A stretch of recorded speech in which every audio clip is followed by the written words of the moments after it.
Hello friends, and welcome back to my channel. Today's video is going to be a little bit different than my normal book recommendation videos because I wanted to try out this new service provided by OpenAI called Chat GPT. As I am married to a super nerd, shout out to all you nerds out there. We are obsessed with this tool in our house. We absolutely love Chat GPT, and we actually started playing around with the idea of using this for one of my videos. So that's what this video is. We're gonna be asking Chat GPT to pick out some books for me. So if you guys do not know what Chat GPT is, it's essentially a chat box, an AI chat box started by this company called OpenAI. So think of like Google, but like supercharged. It is a chatbot, so it will talk to you like as a conversation, and you can ask it basically any question in the world that you can think of, and it will give you the most thought out, detailed response possible. It's super cool, very helpful in a lot of ways. Depending on what your profession is or what you're trying to ask it, it can give you an entire blog article if you need to. So it's very, very cool. You can also ask it follow-up questions. So if you have one main question and it gives you an answer, you can ask more questions based off of their response. It's very cool, very like lifelike, kind of crazy, kind of creepy. It's definitely giving iRobot vibes, but we're here for it. We're here for it for this video. We're gonna test it out and see how it does with choosing some books for me. So yeah, that is what this video is going to be about. If you like bookish content, go ahead and give this video a thumbs up. If you like AI, give this video a thumbs up. And if you like me, give this video a thumbs up.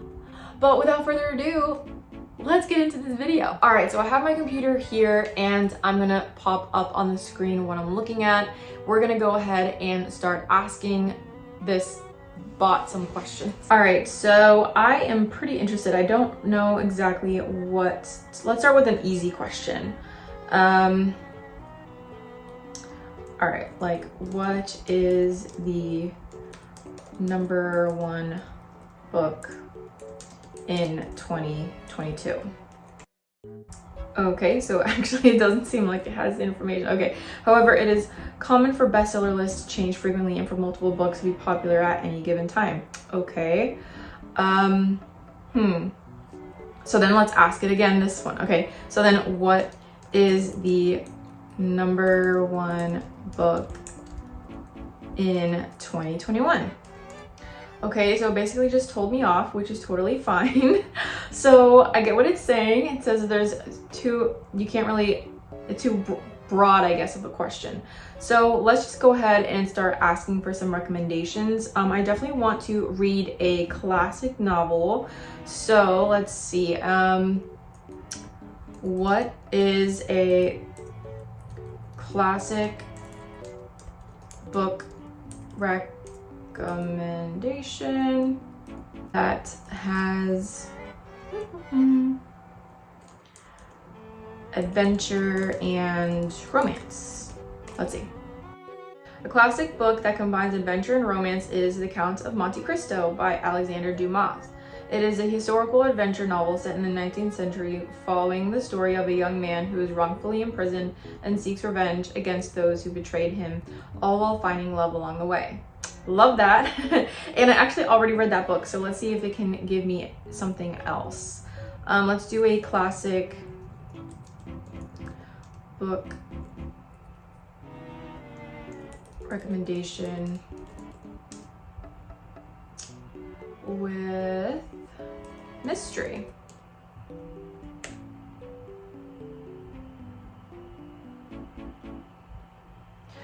Okay, a classic book that is known for its mystery element is The Hound of the Baskervilles by Sir Arthur Conan Doyle. It is a detective fiction novel featuring the legendary detective Sherlock Holmes as he investigates a strange and eerie case on the bleak Devon moorland.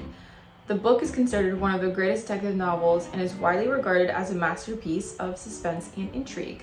Okay, haven't read this book, so let's go ahead and add that to my Notion. So I'm gonna add that now. Perfect. So now let's see, what other book would I like to read?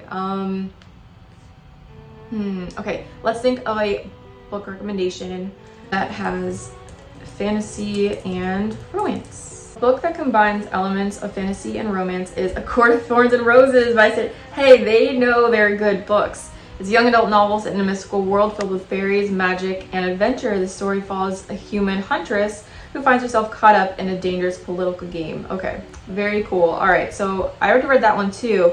Let's see, can you give another fantasy book recommendation with fairies?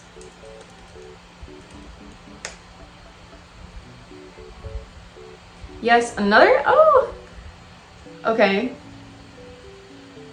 Another classic book that features fairies and blends elements of fantasy and romance is Tithe, a modern fairy tale by Holly Black. It is a young adult novel set in contemporary New Jersey, follows the story of a teenage girl named Kai, who is drawn into a world of fairies and magic. She finds herself caught up in a dangerous game between fairies and their human counterparts. Okay, have not read this one, but I have read the Cool Prince series. Her writing style is pretty good. It's not my favorite series, but I'm interested to check out this one and see if it's something I would like. So that's awesome. Let's do one more, and I think I want to do a mystery. I want to do another book recommendation. Okay. Do you have a book recommendation for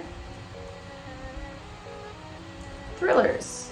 A classic book that is widely regarded as a seminal work in the thriller genre is The Girl with the Dragon Tattoo by Stieg Larsson. The novel follows the story of a journalist and a computer hacker as they team up to investigate the disappearance of a wealthy family's member and uncover a web of dark secrets and corruption.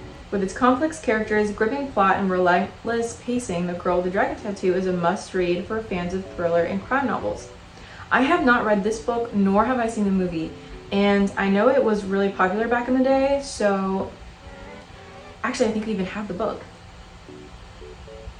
No, I don't. I have The Girl on the Train, but I can add that one to my list as well. All right, so we have 3 books here. We have The Girl with the Dragon Tattoo, Tithe, a modern fairy tale, and then we have The Hound of the Baskervilles. So 3 books I've never heard of before until today. And I'm very excited. So, okay, I'm actually very pleasantly surprised with the recommendations I got. I wasn't expecting it to be so like thorough in its like synopsis of these books, which is really cool. Again, check it out for yourself, see what you think. Is it a little creepy? Kind of, but it's also really cool and it could be really helpful for you in a lot of different ways, not just for book recommendations, but probably, you know, school, work, whatever. So I'm excited. We're going to be spending the week checking out these books, and I'll be coming back and giving you updates on my thoughts after reading them, what I think. But yeah, so far I'm very excited with the recommendations that I was given by Chat GPT. So I will come back and give you an update shortly. Okay guys, it is now much later in the week, and I have had a chance to really dive into all 3 books recommended to me by Chat GPT. Shout out, by the way, to my local library and the Libby app for just like super quick, easy access to these random books. But I'm gonna be really honest with you guys on these books because they were just not what I expected, like, at all. So we're gonna start with Tithe by Holly Black because I feel like I have the most to say about this particular book, which is ironic because truthfully I could not finish this book. I actually had a DNF it, I couldn't finish it, and I have multiple reasons why. I have an argument defending myself. So hear me out because I really do think I gave this book a solid chance and I just could not finish it. Here's why. Our main protagonist in this book, which, by the way, if you don't know, Tithe is essentially like this modern urban fantasy type of book. We have a girl who lives with her mom. She's kind of like the daughter of a woman who plays in a band, but she's kind of like a deadbeat mom. Like, I don't know, she's kind of all over the place. She's an alcoholic. She's got a lot of issues. She's not really there for her daughter Kay or Kaya or whatever. And so she's kind of left to her own devices. She shoplifts, she drinks, she smokes cigarettes, and she's like 16 years old. She's kind of just wandering the streets by herself, which, no shade, like, I know kids do that, but you really get introduced to a very unlikable character from the get-go. And I found very quickly reading this book, I got like a third done with it, that she's just is very irredeemable. She doesn't really have much of an opportunity to have a redemption arc, in my opinion. Like I said, she is a teenager who is shoplifting, she is smoking cigarettes, she's with kids that are just not really a good influence on her, and she's also very irresponsible. She's not really doing her part like as a teenager.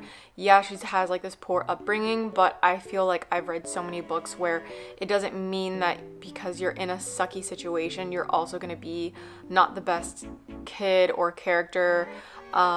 It just feels like she isn't really trying to get herself in a better situation, or help her mom at all, or just be a decent human being. I don't know. She just really didn't sit well with me as a main character, which I feel like is important if you're going to read a book and root for a character. It would be the main character, and since I felt like I couldn't do that with her, it just was hard for me to keep reading.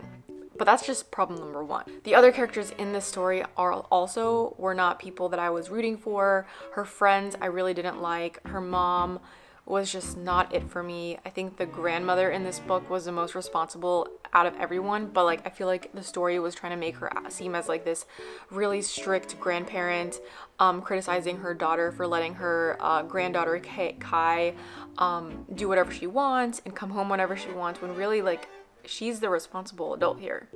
Like, this girl is underage, doing whatever she wants, and no one's really looking out for her, and it just really bothered me. But I think what really was just not my vibe as a whole, which goes to not just this story, but Holly Black as a writer of fae worlds, is that she writes her fae characters almost as like this this type of creature that is both beautiful and creepy at the same time, which gives it a sense of like this horror gothic vibe. And I don't like that with fae characters. Like, when I think of a fae fantasy world, I'm thinking of like ethereal, beautiful, mystical beings that are more beautiful than us. They live in a world more beautiful than our world, and everything about it makes you want to just live there, right? Like, I think of the Magnificent North in Once Upon a Broken Heart. I think of the Spring Court in A Court of Thorns and Roses. I've just read so many other books with fae characters that make, and the world building, it sounds so magical and wonderful, and I want to live there. And when they describe the fae here, I'm like, they look so creepy. And even the cover art for this book, I'll put it up here because I already returned it at my library, but like, they look creepy. They look like little baby demons, and I don't want to read a book like that. So I just couldn't get into it. The writing is super choppy, in my opinion. It is just like The Cruel Prince, and I was not really a fan of that series. I know a lot of people like it, but I just think, all in all, I'm not a fan of Holly Black's writing. And if you like her, that's awesome. Maybe give this book a try if you haven't read it yet, because it is her, I think it's one of her first books. It was written in 2002. So, and again, as like a 2002 YA book, the writing, I think, could have been, it's just not what I'm used to now, and I just couldn't get myself into it. I tried. I read a good portion of the book, I think, and I wasn't enjoying it, and I didn't want to continue reading it and just wasting my time when I had other books to read. You know, like, we're not doing that. We're gonna give it a book a try. We're going to read reviews. We're going to give it our best shot. But if we don't like it, we don't have to finish it. And that's that. Next, we have The Hound of the Baskerville by Sir Conan Doyle, who wrote the Sherlock Holmes books. And this book in particular was a great recommendation for me because I love, 1, Sherlock Holmes, 2, good old-fashioned detective story, and 3, I really wanted to read more classics this year, and this book gave me a chance to do that. This particular book was, I believe, a short story. I read it fairly quickly, so I'm thinking it's a short story, but it's written through the lens of Dr. Watson, who, if you know Sherlock Holmes, is like his right-hand man. It's like the Robin to his Batman kind of thing. And if you are a fan of any of the TV or movie adaptations of Sherlock Holmes, I think you'll really enjoy the writing because it's so similar with the banter, the sarcasm, the dialogue is super similar to how they speak in the movies and the BBC show.